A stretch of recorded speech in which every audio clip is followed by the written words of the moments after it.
Hello noisemakers, it's Iveoma. I educate the African diaspora on African opportunities. I had a great time at the African Diaspora Young Leaders Summit. I thought it was fantastic, and I thought of David West, the NBA player who started Africa All Access. I thought he did a fantastic job. I loved everything he said. And I'm going to insert the full panel discussion here because I felt like a lot of the things he said, y'all need to hear. People need to hear this. Sometimes I edit, I tell stories, but I'm just gonna leave this be. Just insert the clip right now. So I guess everyone wants to know this question. You're in the NBA. You could do anything. Why Africa? Why did you see that as a calling for you to say, I want to make an impact, and as I'm thinking of making that impact, I'm going to do that across the world, across the globe, and do that in Africa? Talk a little bit about that. First of all, I want to thank everybody for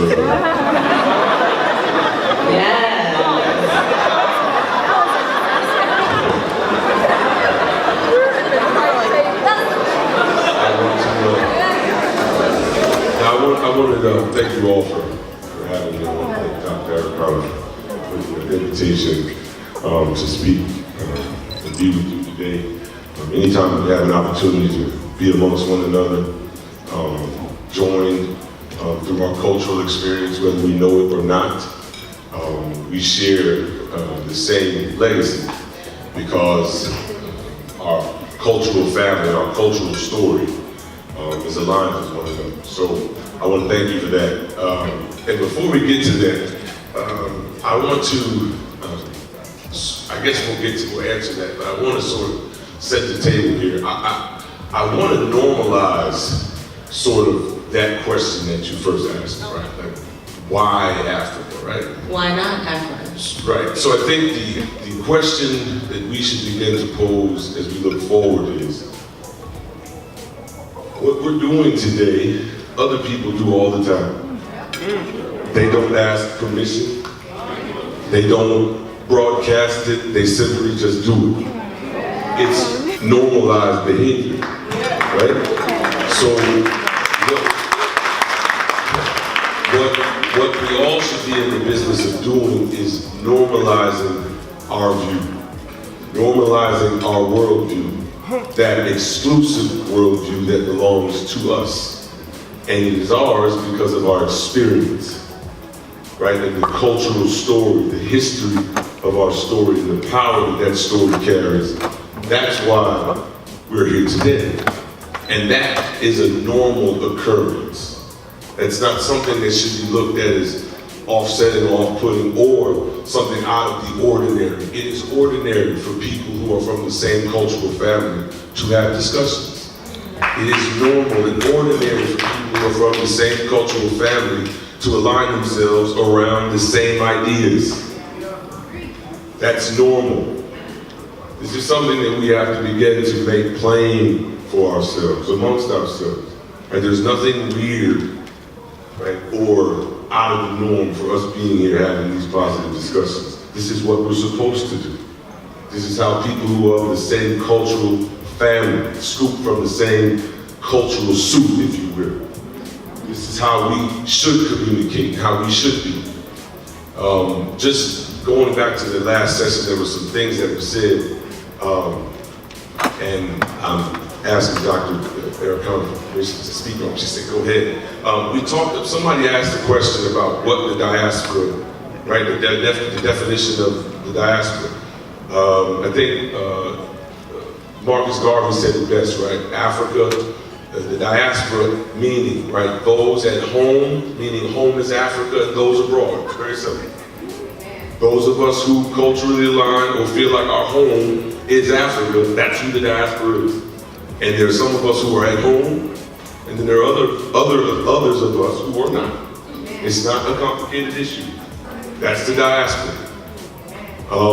There were questions about how we bridge the gap, right? And how we sort of connect the continent and those of the continent to those of us who are out in the world, in other places away from the world. The question was, how do we bridge the gap? It's simple.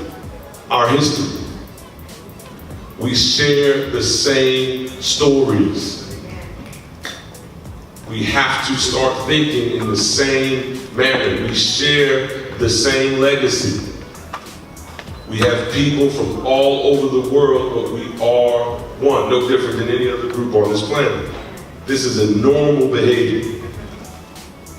These are the things that we have to make normal or make clear in terms of how we're approaching the world. Someone talked about how do we become more aware? How do we become more connected to one another? And again, that aligns us with our stories. We have a cultural story that belongs to us that we must tell. We must refine and redefine and retell it over and over and over again. And David, let me push you on that. Okay. I'm going to push you on that because my job is to bring out the truth. Okay. And that is, you have that knowledge base, but there's a lot of people who do not, and let's just be honest. So how did you get there? How did you get to the point where you said, our backgrounds are the same? Because we're all here, but we're not all on the same playing field when it comes to awareness, right? And that's just us being honest. So for those who may be on the verge of that awakening, or those who may be on the verge of saying, how do I put these two different identities together in my head? What were some of the steps that took you there? So I think it was the recognition of what I had to be or what I needed to represent in the world. So how do I get to my best self? Like, what do I need to be? What parts do I need to have in place?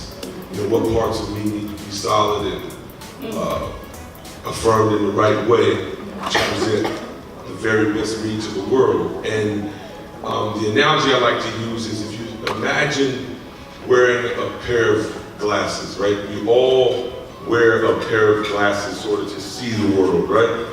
And for our time, it is as if we are asked to look at the world, right, through those glasses with a prescription that's prescribed for other people. So when we see the world, when we look out at the world, right, we see the world as other people see the world, not as African people see the world. Through Western lenses. Yes. Yes. So our lenses, right, we need to make sure we're wearing the right prescription. Right, we're the only people walking around trying to see the world through the lenses of other folks. We must see the world through our own lenses. Again, another normal, rational way for human beings to think and exist. And Jerome, just to bring you into this conversation, when you and I were talking, I was just so surprised to hear how much you have traveled to the continent. And for me, you're a true Pan-Africanist by definition. You have been there even more than myself, who was born in Nigeria and immigrated to this country when I was 3 years old. Can you talk about and piggyback off of that whole notion of looking at the world through a different prescription and a different lens to make it normalized? And it's normal to you. It's basically a second home for you, if not your first. Yes, I am from Louisiana, but I've been to Africa. I've been to Africa 68 times in the last 3 years. Yes. And as a matter of fact, I met David West in Ghana.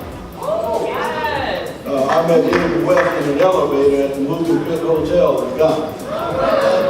And we bumped into each other. Now, the value in that is that meeting that day was a divine meeting, as this meeting today is by divine appointment. Everybody here is here, not just because of an invitation, but by virtue of a divine appointment. And we are wedged together, netted together in that appointment, because we all have something in common, whether it be that we share humanity and humankind, but we have a more definitive thread that ties us together, and that is Africa. And I love what the Ambassador Erica said this morning when she talked about we cannot compare the suffering one to another. Absolutely. We often use the analogy that we are all on the Titanic, and whether you switch seats or not, the ship is still going down. But what's wonderful about this meeting today, in answer to your question, is that there is a train coming to save us from drowning. That train is being engineered by young people. That's right. And young people are so aggressive, and their thought processes today are so different.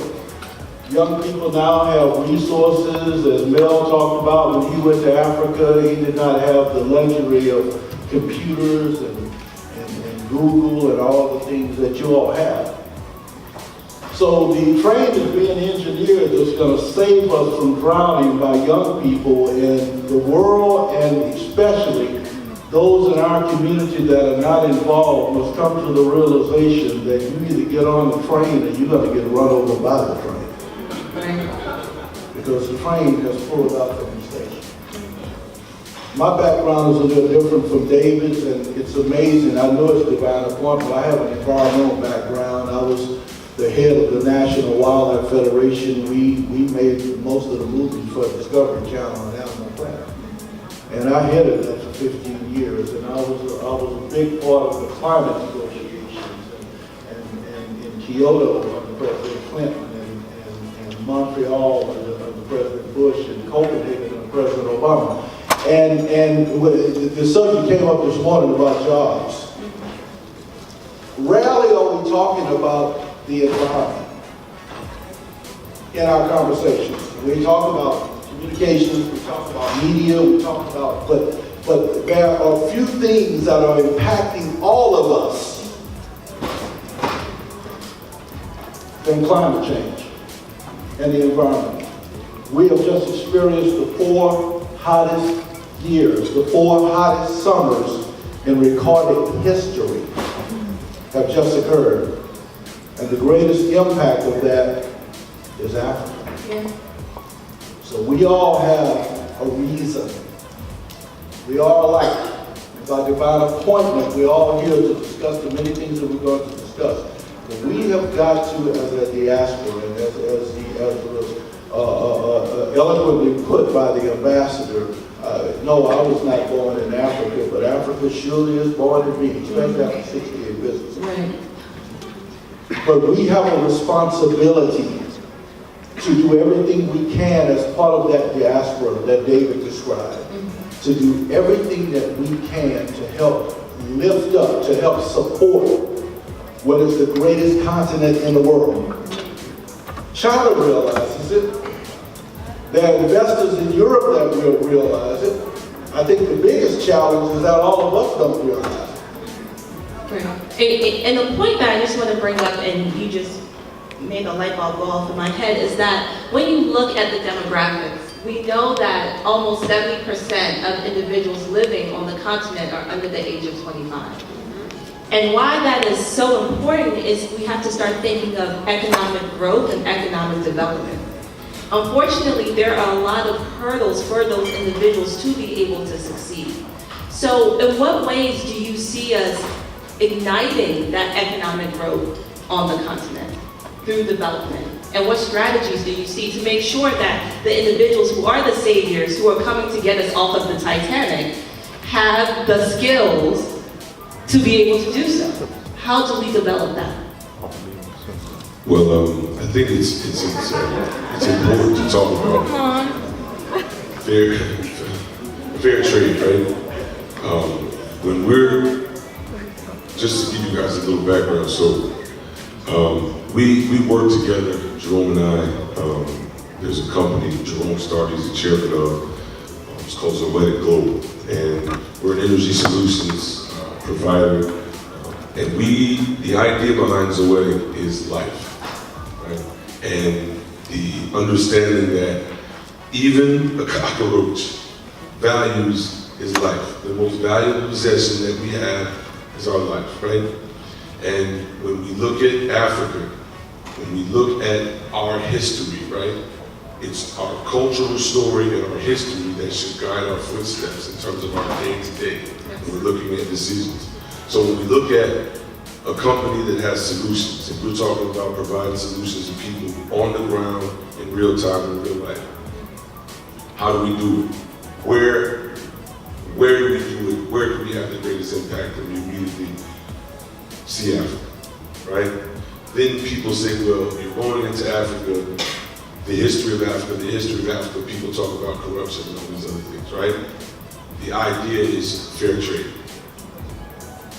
Engage with African people where they are, not like you're bringing you're the savior and these people need saving. That's not the concept that we're going for.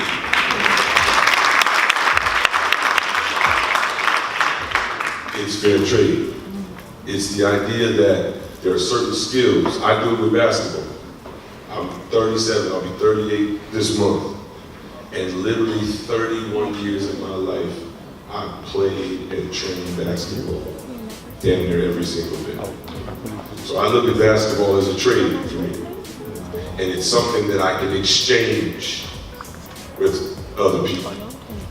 And so when I go to Africa, the NBA asked me for a lot of years, man, you're gonna come. And it was always something I wanted to do on my own. So I went on my own accord, right? Because I didn't want that barrier between me and home.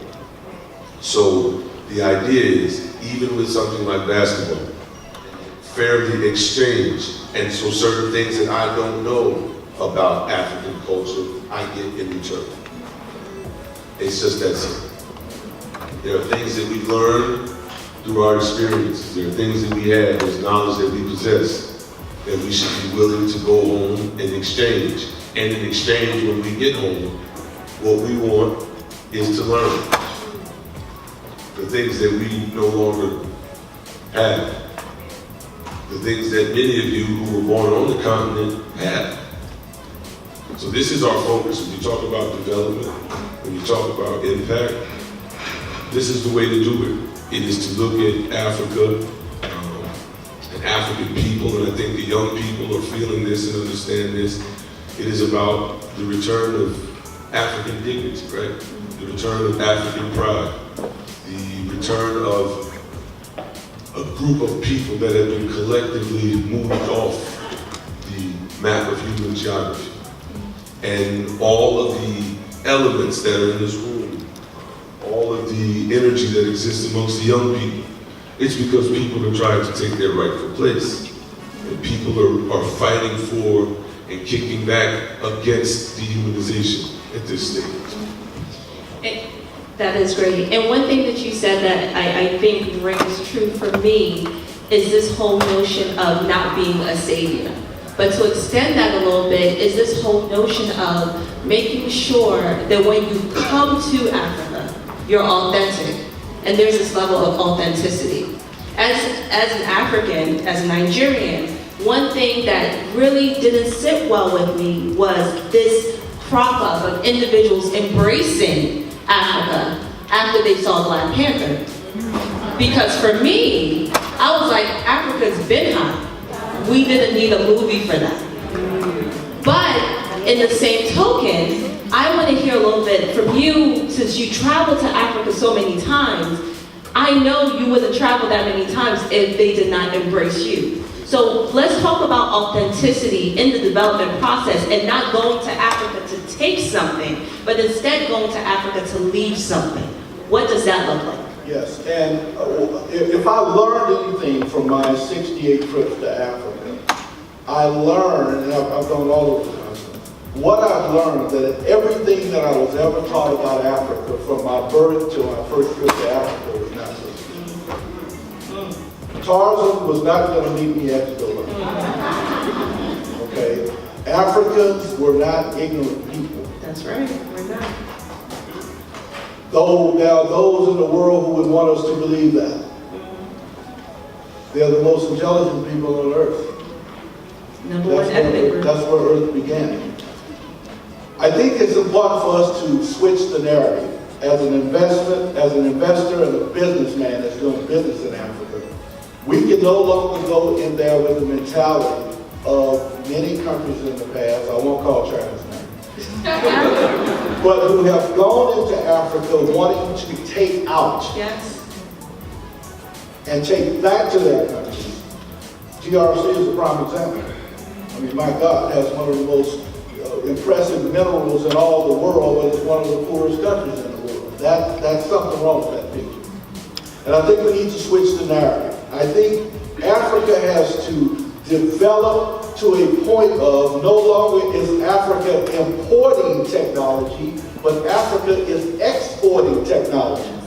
And research and development no longer has to be done here when it can very well be done at University of Ghana in Legon. Research and development can be done among these brilliant people within the continent to where Africa is the exporter of technology. But there's a need to have some wind beneath the wings of the country. And that wind is in the hands of the diaspora.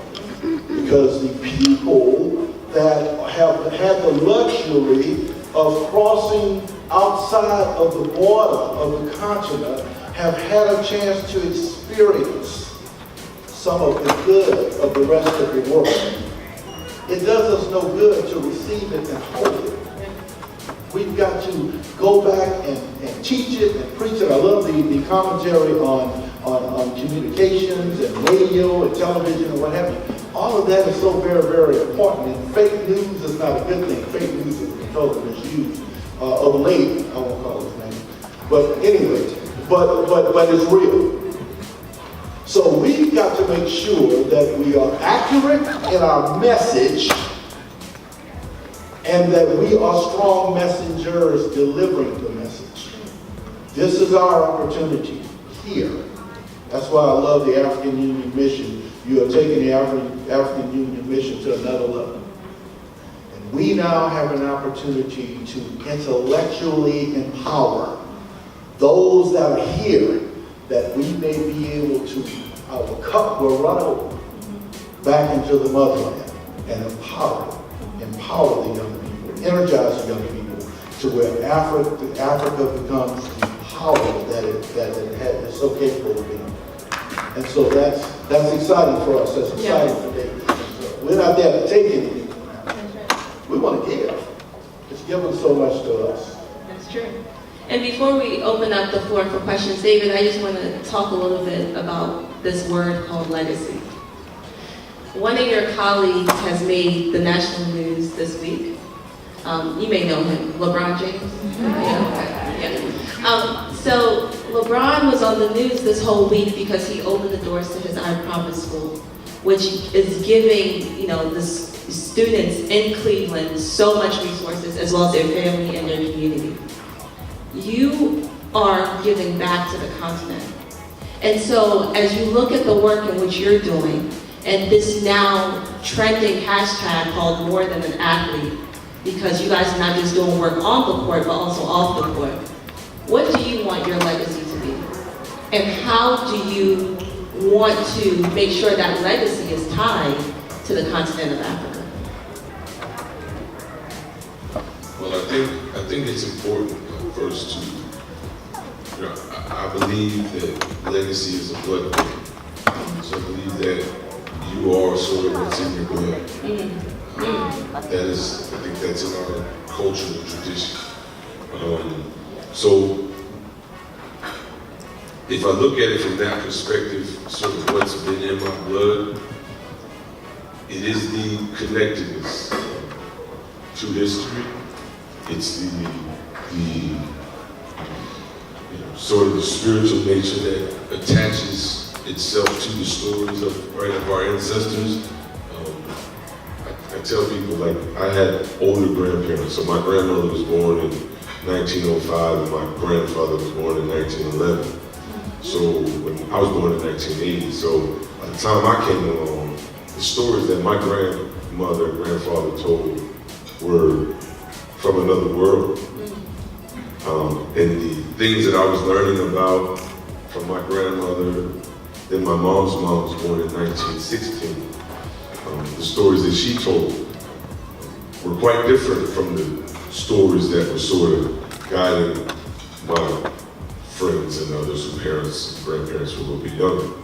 And so it is the feeling, it is the lessons learned from those stories right, that are part of sort of my legacy. And it is, hopefully it is the lessons learned from those stories that I've been able to go out here and put into action in the world, that I'm able to at least be an example and then pass those on. We have, you know, a foundation, and we've tried to create businesses, and we've tried to send young people to school, and fed people, we've taken care of families. And, it's been sort of a collection, a culmination of all of that, that I say, if I can do all of that, you know, and then work toward this sort of normalized African thought, then I can sort of be okay with that. And that's kind of, you know, what I want to read. Absolutely. Thank you. And David and I shared a story. When we went into Africa, when we met, we recognized that two of the biggest challenges in Africa, in the villages and among the people, was a lack of electricity and a lack of clean water. 1.5 billion people in the world right now have no electricity, and 850 million people in the world today can access a clean glass of water. And we have embraced that as a tangible way of making a difference, utilizing our resources. David told a story at the Congressional Black Caucus Conference, and David, I'll let you tell you about the young man with the blood clot. Would you share with him that story if you don't mind? Yeah, when I was in Ghana a few years ago, and there was a young soccer athlete, and he was a good player, Brother Uriah, he's gone, but he had a stress fracture right in his foot, and in the U.S. or anywhere in Europe, in Australia, a stress fracture is not something that you die from. But what happened in his case was he was sort of playing through it, and his body wasn't healing, so he developed a blood clot. So the blood clot started traveling, got into his leg, I believe, or something. Circulation was getting cut off. They took him to one hospital, and the MRI machine hadn't been charged. There was no power to the MRI machine, so they were going to take him to a second hospital to see if there was a machine there. When they took him to the second hospital, he was, they felt like the blood clot had traveled all the way up. It was almost at his lung. He was struggling to breathe. At that hospital, they had the MRI machine, but their oxygen machines hadn't been charged. He died en route to the third hospital. And so, having known that brother, and I actually met him face to face the trip before that, that was something that sort of was a gut punch. It was something that was was another wake-up call in a long line of, you need to get busy, you need to get to work. And that was something that hit home right away. It just really called me and pushed me into action. One of the things that we have to do, and I'm a firm believer in this, is we have to use our resources. And we have to use the resources that we have available to make an impact, where we are. And that's one of the things that drove me into business, not just a connection, but into business on the continent, because I wanted to be fully vested, fully engaged. Absolutely, absolutely. So at this time, we want to open the floor up for questions. Please feel free to raise your hand.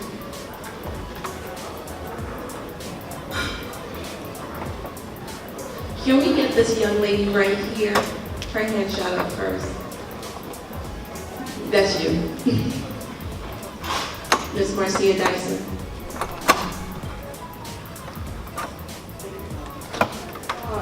Both gentlemen for your representation.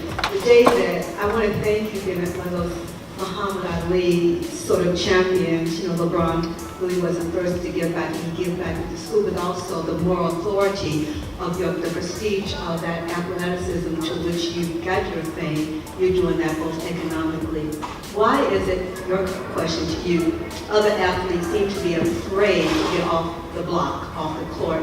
And to you, thank you for being an environmentalist. African Americans don't talk about the environment.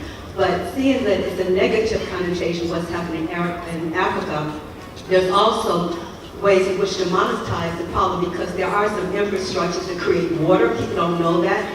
And so it's also an economic opportunity to evoke the man down the street in Pennsylvania with his trade with Mexico was saying, well, the pork farmers are going to have a deficit. I know to be Negro farmers whose farms have been closed in America that can pick up that pork stock, and surely the trade from Africa to pick that up as well. So I just want to talk about more the economic opportunities, given the devastation around the environment, and to you, David, why aren't more African American, particularly athletes, sounding off the alarm? Thank you both. Great question. Thank you. I think to answer the first question, I used to wrestle with this question a lot. When I was a younger player, I was still pretty vocal, but I would always kind of get the question, well, what about that guy? Who maybe was a little bit more popular, a little bit more famous, had a little bit more notoriety. But I think this is cultural work, and this is a more steadfast, something that you have to be drawn into. I don't think you can be pushed into this.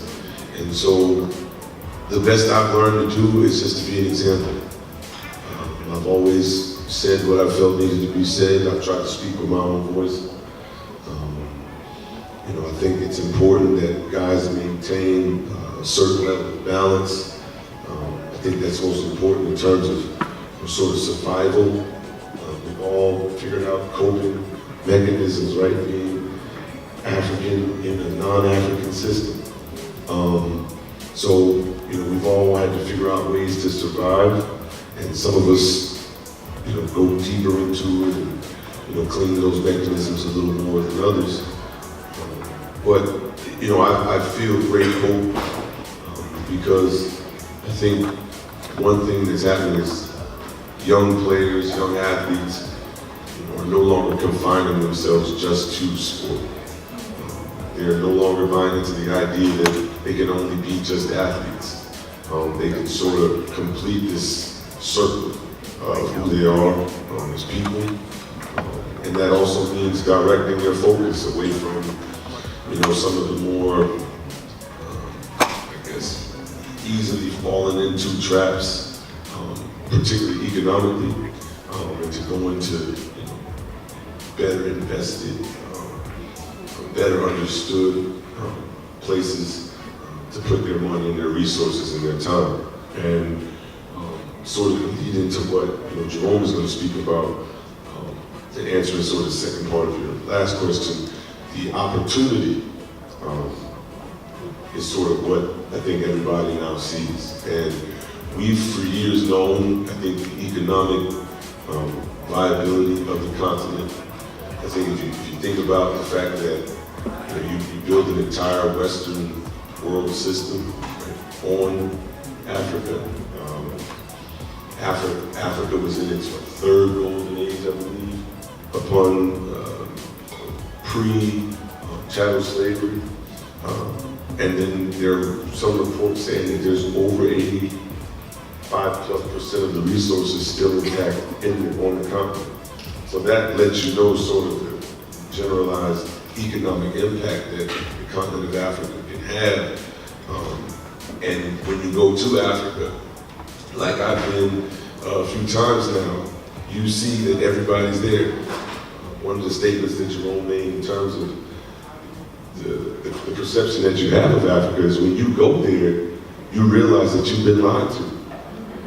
I mean, it's a slap in the face. This is the first thing you notice. You realize that the people, the energy, the environment, the the nature, what's in the air is peace. And it's a feeling that others know existed. And so, you know, one of the craziest sort of things I had time, we had gone way out, we were in Ghana and we had traveled about 5 or 6 hours west. And then we had gone 5 or 6 hours west, we went to see where Kwame Nkrumah's village. And then we traveled maybe spent another 2.5 hours inland. And I mean, it was probably 3 days and I hadn't seen a white person, right? And it was, no, I'm serious, it was something that sort of, I said, man, you know, I was talking to my buddies, man, and we haven't seen one. And it was, I mean, so what was unique about it was the trip back. So we come back and we just stop, we're probably about an hour in and somebody's gotta go to the bathroom, so we stop at a hotel. We go in the hotel lobby, and this is after 3 days of not seeing a single white person. There's this white businessman sitting in the lobby, passed out asleep, briefcase wide open. He's obviously been working whatever, just notes everywhere, just passed out. Probably as safe as he'll ever be. I watched the lady, the waitress twice, came over and made sure his stuff stayed on the table because he was hitting stuff, and she came over and pushed the stuff to make sure it stayed in place. Every time someone walked by his stuff, you saw the people at the doors and the waiters and stuff, just making sure that no one minded his stuff. We went in, took a little rest, 15, 20 minutes. I watched this dude. We go back, we're hanging out, it's now 30 minutes. He's still asleep, nobody's bothered. And that was a first-hand experience, or first-hand just that recognition of the peace that existed. The absolute calm and the nature that we are. And you understand why people want to come amongst us. You understand why people want to feel the vibration that we give off and our energy. And these are the things that are drawing people to the continent. And I tell people all the time, I say, when we go to Africa, right? The people we don't see often, in my experience, are other black folks. And just like Jerome and I, we're passing in the elevator, and when I heard that, I said, man, where you from? And we immediately connected. So the idea, and the last thing I'll say, the idea that somehow there's this issue of us connecting one to another, right? We've got to align ourselves through our cultural stories and our cultural narratives. These are the things that we possess and that we own.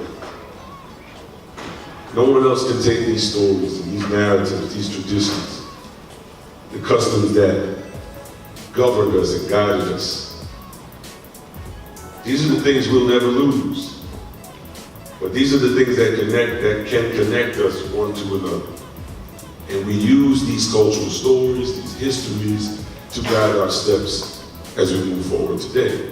So when you're talking about development, when you're talking about economics, and when you're talking about tying it all together, our economic focus should be running alongside with what our cultural history is telling us and how it's informing us.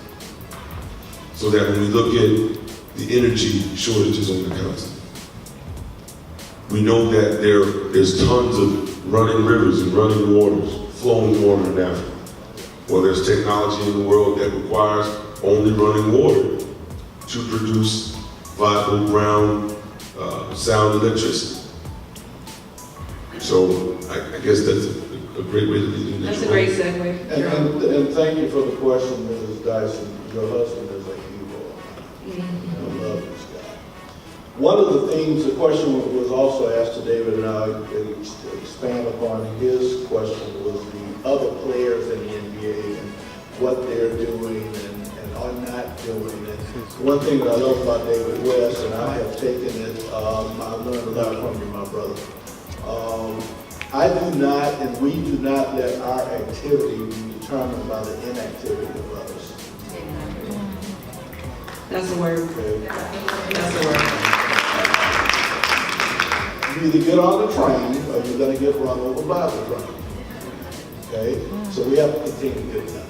Now, when it comes to economic stimulation, jobs, opportunity, when we travel, I spent time in Crawford State and down in Kenya and all over Africa.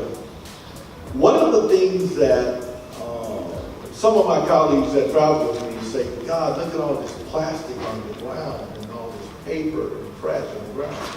And in many of the countries, and some are very clean, but there's a lot of, even along the shoreline in Ghana, a lot of trash. I don't see trash. I see money. Money.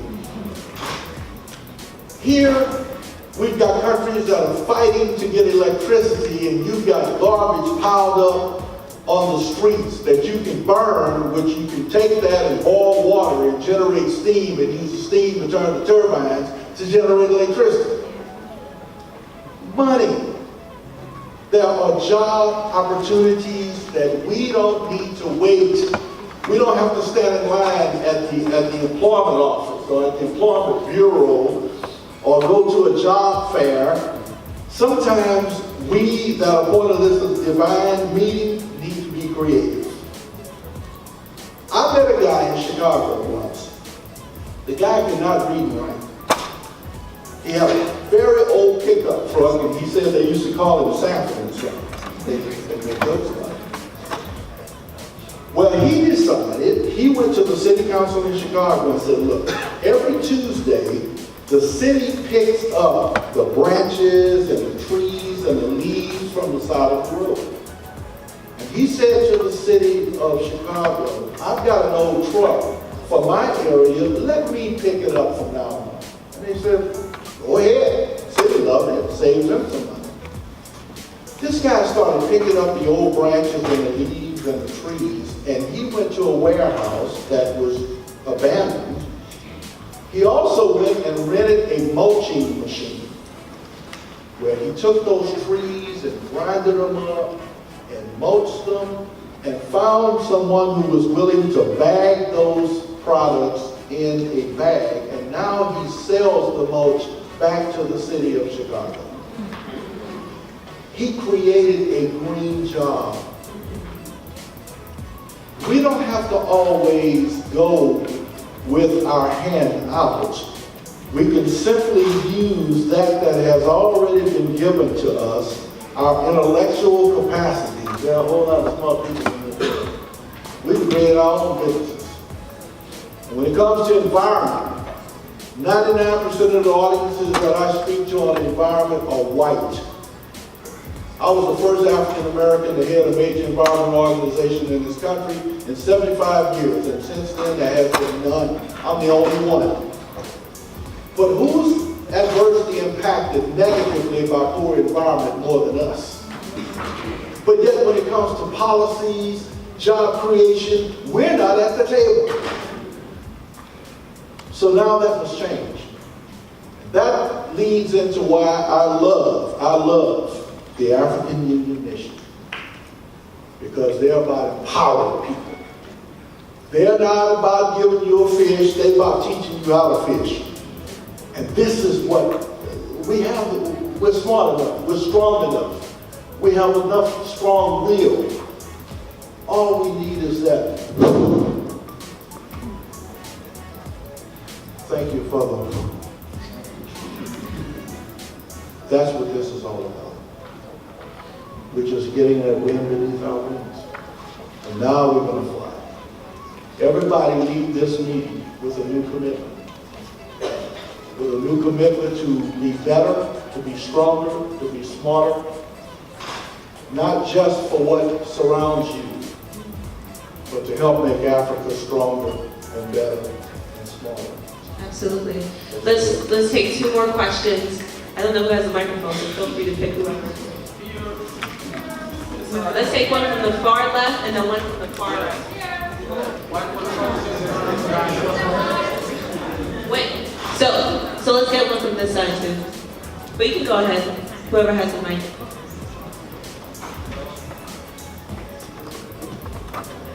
Can we grab someone from this side too?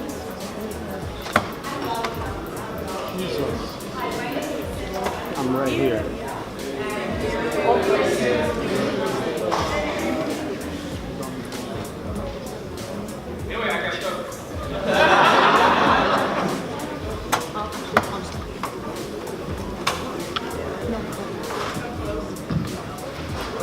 Do you guys want my mic? Thank you. Hi, my name is Seno. I'm from Namibia and I'm an intellectual property professional. I just wanted to thank you for the work that you are doing on the continent. And I do agree with you that you cannot coerce other sports people and other people in the diaspora to have the same heart towards Africa. However, I just wanted to encourage you that maybe it would be good for you to speak to these people, especially with the story that you just told us about the young man in Ghana that died from the blood clot. I'm very passionate about career choices because I had an odd journey into my career. I started off as a scientist and I ended up working in law. What I noticed on the African continent is a problem of career choice. And in looking at basketball, there's an entire ecosystem that enables basketball to be what it is. So it's not only the players and